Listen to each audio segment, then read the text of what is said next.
नमस्कार। मैं संजीव कुमार आज सांख्य दर्शन के दूसरे अंश को संक्षेप में प्रस्तुत करने का प्रयास कर रहा हूँ। पुरुष अनेक हैं। सांख्य दर्शन पुरुष की अनेकता के सिद्धांत का प्रतिपादन करता है।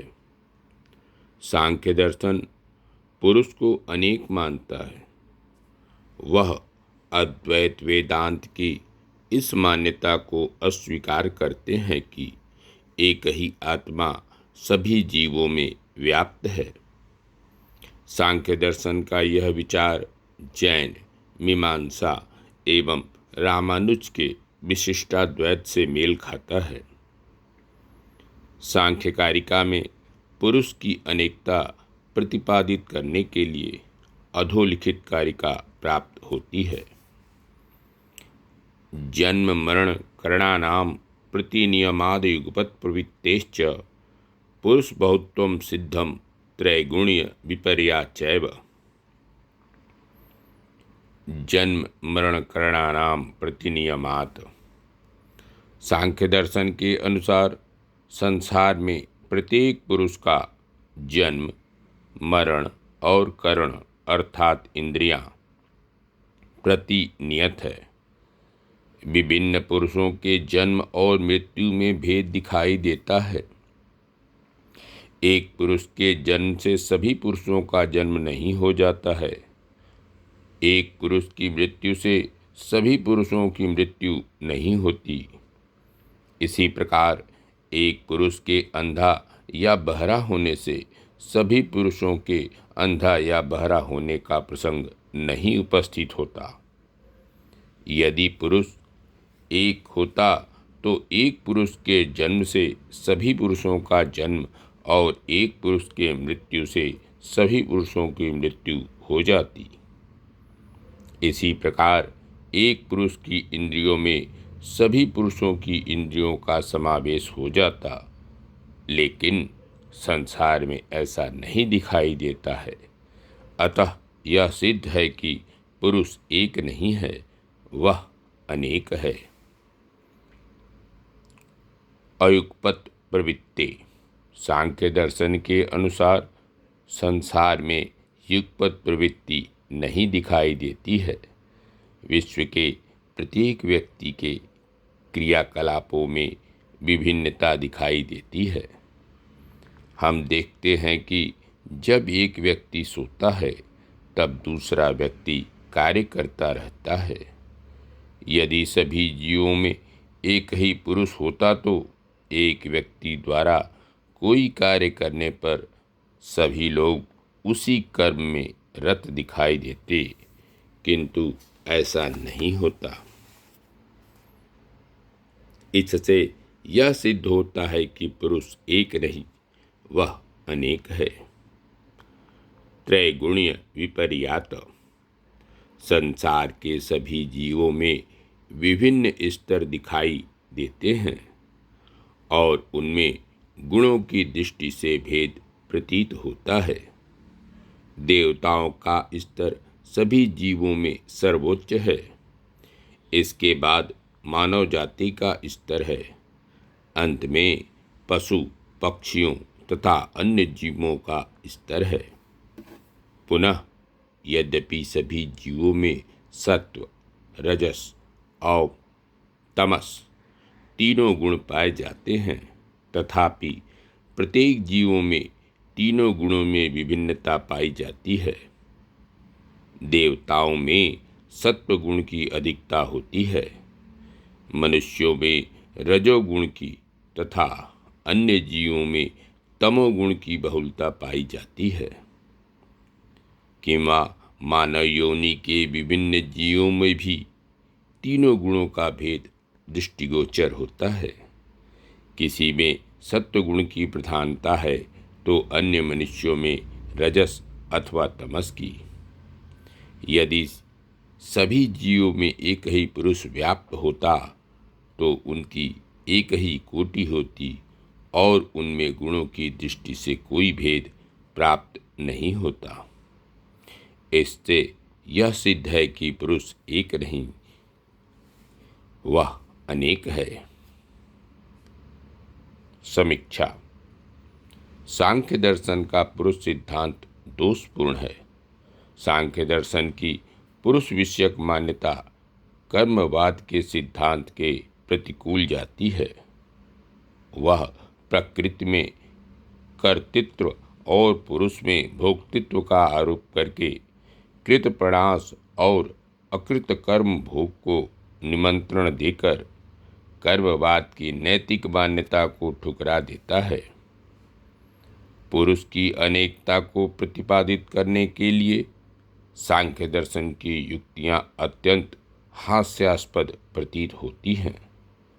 सांख्य दर्शन के पुरुष के स्वरूप विवेचन तथा पुरुष भौतिक की मान्यताओं में स्पष्टतः विरोध है।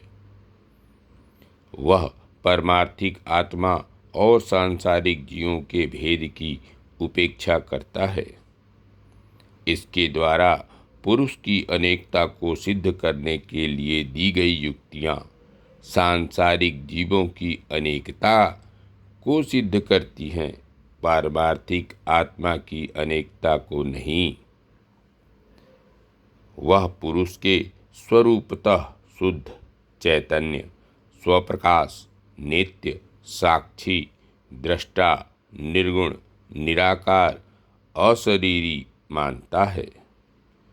पुरुष के अस्तित्व को सिद्ध करने के प्रयास में भी वह उसे असंघात, त्रिगुणातीत तथा शरीर, इंद्रिय, मन, बुद्धि से भिन्न और शुद्ध चैतन्य स्वरूप स्वीकार करता है।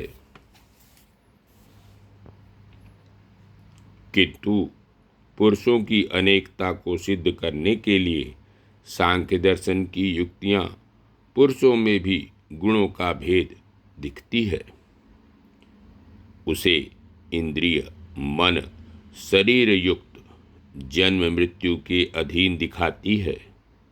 सांख्य दर्शन की इस युक्ति से कि यदि पुरुष एक होता तो सभी पुरुष एक ही साथ मृत्यु को प्राप्त होते अथवा एक ही समय जन्म ग्रहण करते, हम केवल यही अनुमान कर सकते हैं कि शरीरधारी आत्माएं अनेक हैं। वस्तुतः जन्म मरण आकार प्रकार का भेद शरीर का धर्म है, आत्मा का नहीं। चूँकि प्रत्येक जीवात्मा का अपना शारीरिक संगठन तथा अभिरुचि है, अतः उनमें युगपत क्रियाकलाप नहीं दिखाई देता है। वास्तव में जो विभेद और विभिन्नता दिखाई देती है वह प्रकृति जन्य विकारों में है, शुद्ध चैतन्य स्वरूप पुरुष में नहीं। पुनः अनुभव सिद्ध आत्माओं की अनेकता से सांख्य दर्शन द्वारा स्वीकृत चैतन्य स्वरूप नित्य पुरुष की अनेकता का निष्कर्ष निकालने की आवश्यकता प्रतीत नहीं होती। यदि प्रत्येक पुरुष चैतन्य स्वरूप है, चैतन्य की दृष्टि से उनमें किंचित भी भेद नहीं है, तो पुरुष बहुत्व का अनुमान करना निराधार है, क्योंकि भेद के अभाव में बहुत्व की मान्यता असंभव है। इसी कारण सांख्य दर्शन के टीकाकार गौणपाद भी एक पुरुष की अवधारणा को स्वीकार करते हैं। वस्तुतः सांख्य दर्शन पुरुष और जीव के भेद की उपेक्षा करके पुरुष में अनेकत्व का आरोप करके अपने दर्शन का निहितार्थ भूल जाता है। उल्लेखनीय है कि भारतीय दर्शन में जीवों के अनेकत्व के विषय में कोई विवाद नहीं है। यहाँ तक कि अद्वैत वेदांत भी जीवों के अनेकत्व को स्वीकार करता है। पुरुष चैतन्य स्वरूप सर्वव्यापी आत्मा का नाम है, जिसे देहस्थ जीव के साथ नहीं मिलाना चाहिए। शंकराचार्य ने प्रखर तर्कों से पुरुष बहुत्व का निषेध किया है। वस्तुतः सांख्य दर्शन द्वारा पुरुष के स्वरूप विवेचन में अद्वैत वेदांत की पृष्ठभूमि दिखाई देती है। यदि सांख्य दार्शनिक पुरुष को एक मान ले और उसे ब्रह्म या आत्म स्वीकार कर ले, प्रकृति को माया का स्तर प्रदान करके जीवों की अनेकता को पुरुष का आभास मात्र स्वीकार कर ले, तो अनेक अंतर विरोध दूर हो सकते हैं।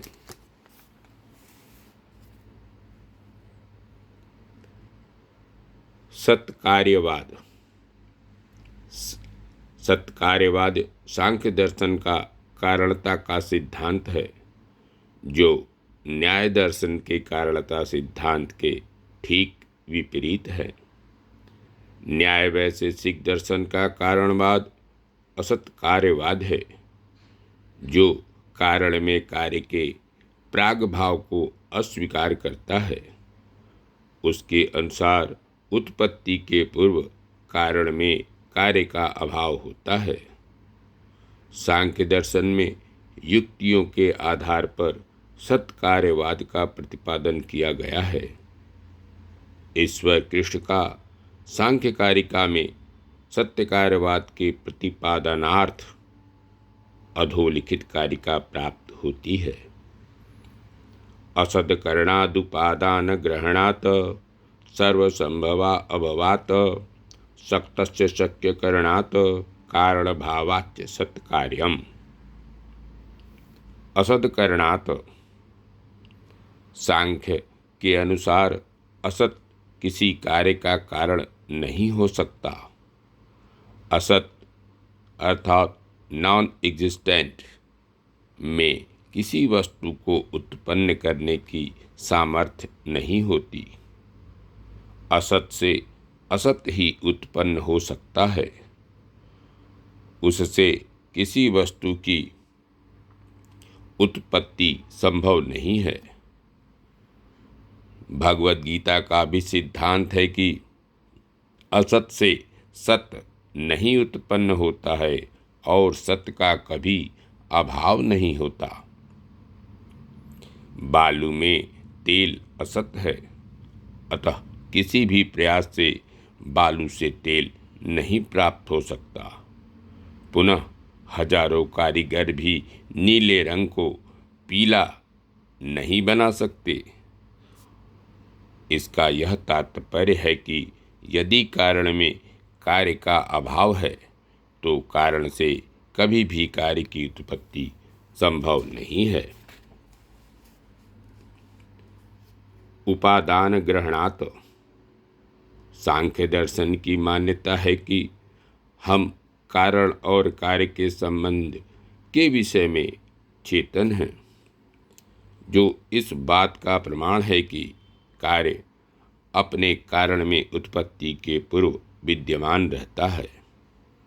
हम इस ज्ञान के कारण जिस कार्य को उत्पन्न करना चाहते हैं, उसे प्राप्त करने के लिए उससे संबंधित सामग्री को ही ग्रहण करते हैं। जैसे एक व्यक्ति दही प्राप्त करने के लिए दूध ग्रहण करता है, पानी नहीं। यह इस बात का प्रमाण है कि प्रत्येक कार्य अपनी उत्पत्ति के पूर्व अपने कारण में विद्यमान होता है।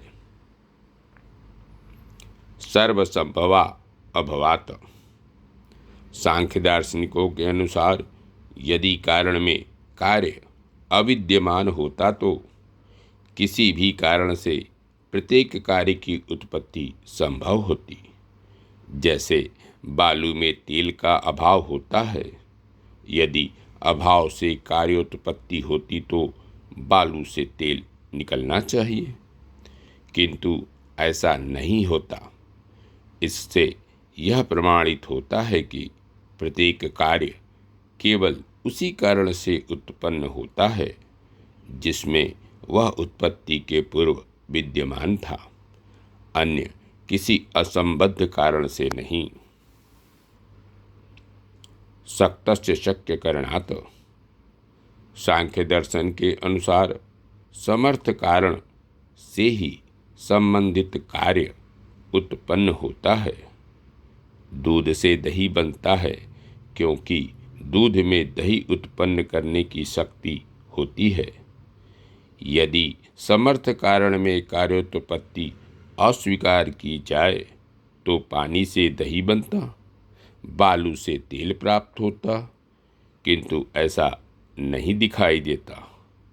इससे यह प्रमाणित है कि कार्य अपनी उत्पत्ति के पूर्व अपने कारण में विद्यमान रहता है। कारण भावात् सांख्य दार्शनिक के अनुसार सूक्ष्म दृष्टि से विचार करने पर ज्ञात होता है कि कारण और कार्य में तदात्म्य संबंध है।